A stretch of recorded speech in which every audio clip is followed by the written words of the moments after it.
Olá pessoal, professora Ana Carla de volta, mais um bloco da nossa aula. A gente parou o último vídeo anunciando o princípio do controle.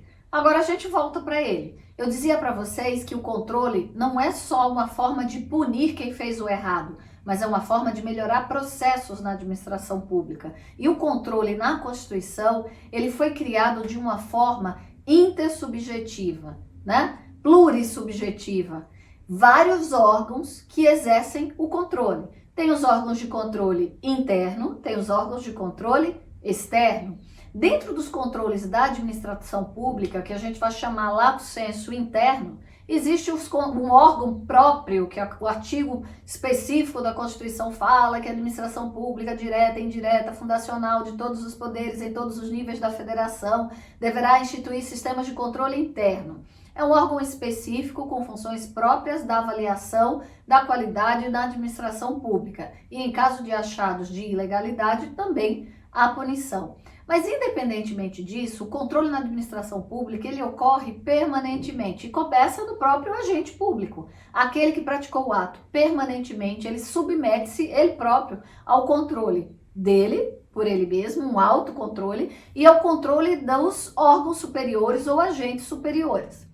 Então, qual que é a base do controle? A base do controle é o planejamento. Não dá para a gente falar em controle sem planejamento. Vai controlar o quê? Quais foram as metas? Quais são os objetivos? Qual que é o valor que foi destinado para aquilo? Quais são os indicadores? Para a gente exercer controle, a gente precisa ter planejado e planejado bem.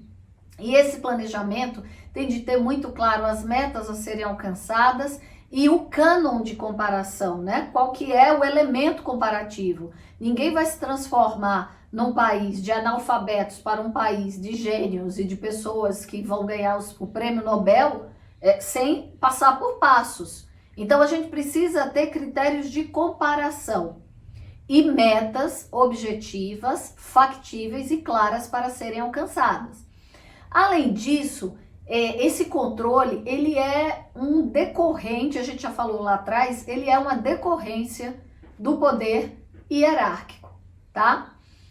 Quando a gente estudar mais para frente, nas aulas aí mais para frente, a gente vai estudar a responsabilidade da administração pública. Ali a gente vai voltar um pouquinho mais falar sobre controle, porque é um tema muito interessante, que ele tem vários espectros de formas de olhar.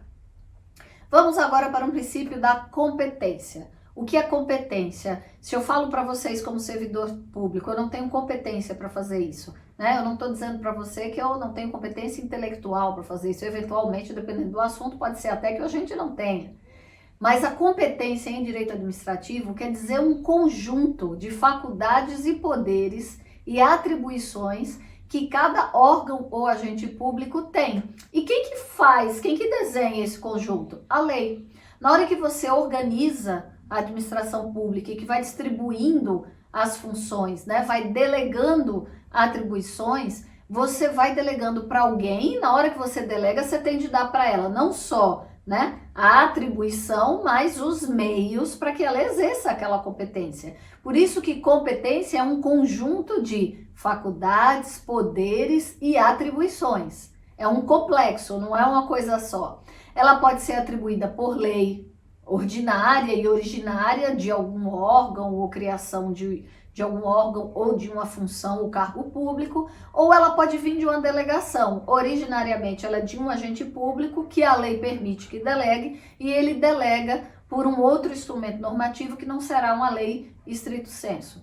É um elemento crucial para a validade dos atos administrativos. Não existe ato administrativo válido se você não é competente para praticá-lo, né?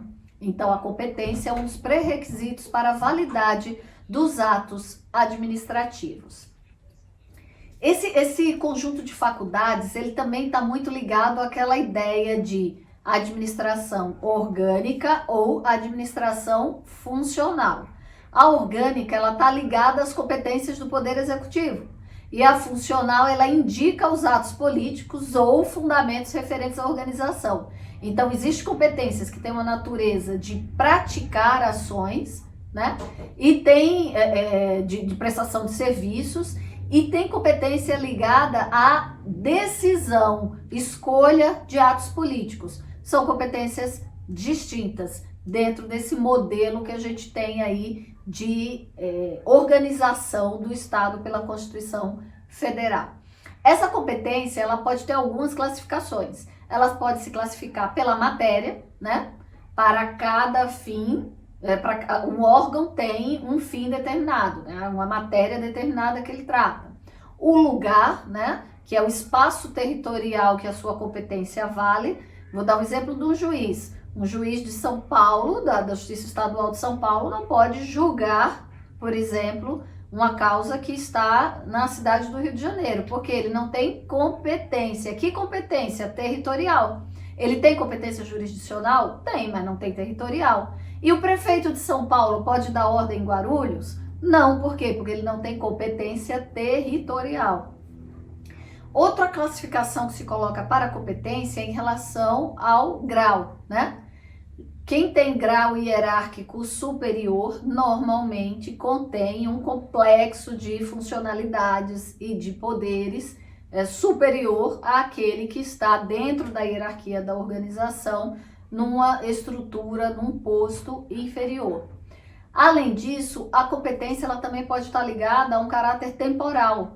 Pode ser uma competência específica para que seja exercida num determinado espaço de tempo, num determinado prazo. Além disso, ela pode ser necessária ou eventual.